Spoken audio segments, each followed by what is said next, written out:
សួស្តីបងប្អូនទាំងអស់គ្នាបាទនេះវីដេអូថ្មីបាទខានចេញវីដេអូយូរបាទថ្ងៃនេះសូមមកបើកប្រអប់បាទ laptop មួយគ្រឿងនេះ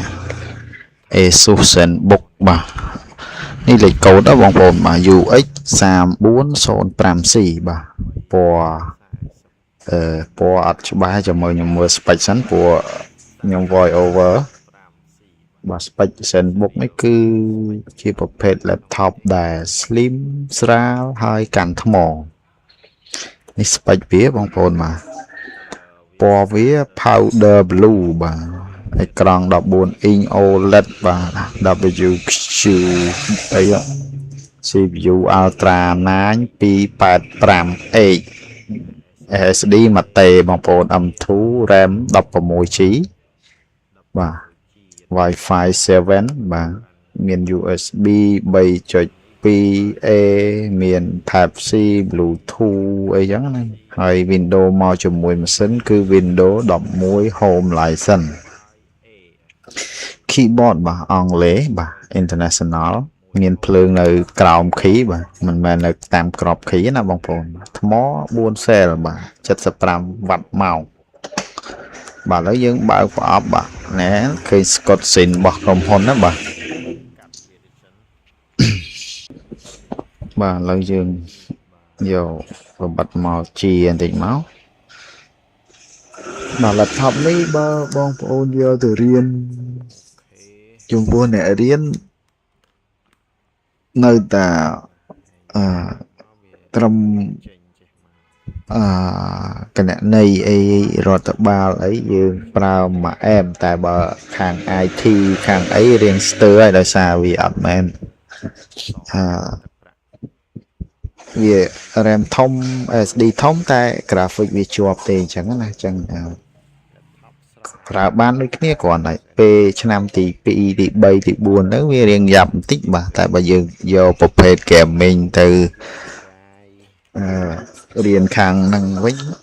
ល្អជាងបាទអានេះគឺមកជាមួយនឹង USB មកខ្សែ port internet មួយហើយ adapter បាទ adapter វា Type C បងប្អូនបាទ65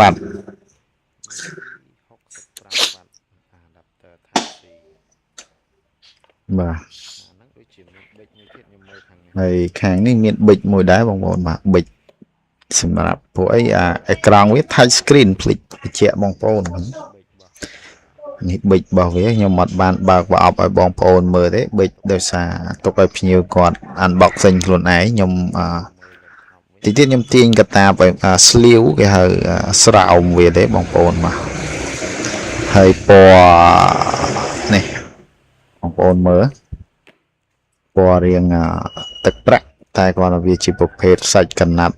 ស្បែកបងប្អូនមកឥឡូវយើងបញ្ចប់ unbox ប៉ុណ្ណឹងយើងទៅមើលរូបរាងបាទនេះខ្ញុំហែកថង់ច្រកវាចេញសិន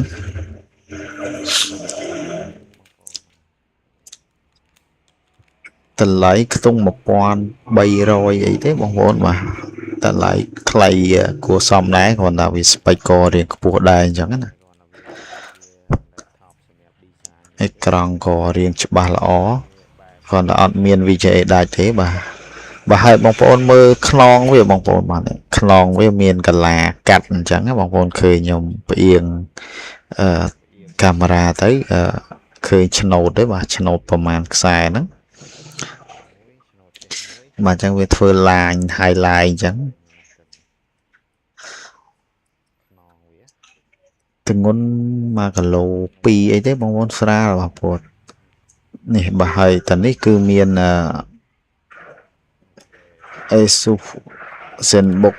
logo អក្សរនៅគៀនខាងហ្នឹងដែរ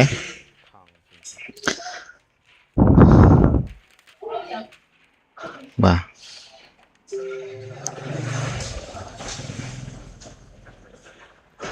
បាទឥឡូវខ្ញុំកាត់មកដល់កន្លែងខ្ញុំបើកថង់បើកអីវាហើយបាទនេះអេក្រង់វាគឺអញ្ចឹងវារៀងចាំងមកក្រោយតិចតែពេលយើងបើកទៅលែងសើអីហើយ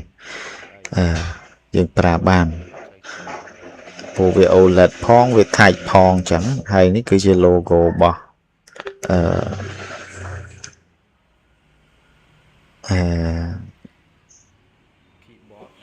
cái logo bỏ CPU ហើយនឹងមាន seal warranty worldwide របស់ ASUS នៅស្រុកខ្មែរផងដែរ worldwide អាហ្នឹងគេហៅ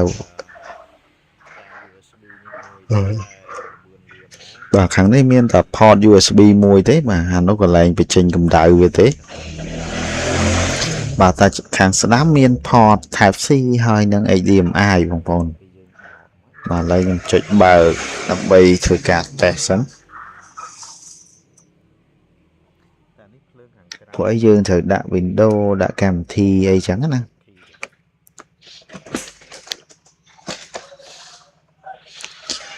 អូខេចាំតិចបងប្អូនមកដំបូងអញ្ចឹងវារៀងយូរបើហើយនេះ logo របស់ Zenbox វាធ្វើអញ្ចឹងបងប្អូនពេល start up យើងបើកដំណើរការមកបាទ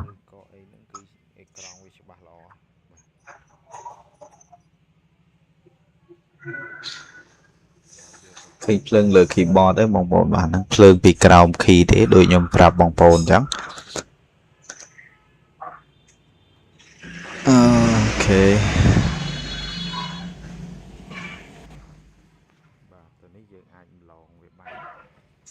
បាទហ្នឹងអាកន្លែងនេះយើងអាច skip វាបានណាបងប្អូនយើងប្រើ comment ដើម្បីចូលទៅប្រើ comment អានេះយើងចុច shift លើ keyboard មកបាទហើយយើងចុច 10នេះវាចេញផ្ទាំងខ្មៅនេះមកហើយបងប្អូនវាយពាក្យ start ដក clear ហើយ ms សញ្ញាដក chh បាទចុច2មកបាទវាយពាក្យ local only ទៀតមកហើយ enter ទៅវាទៅបាទវាកាត់ដល់កន្លែងយើង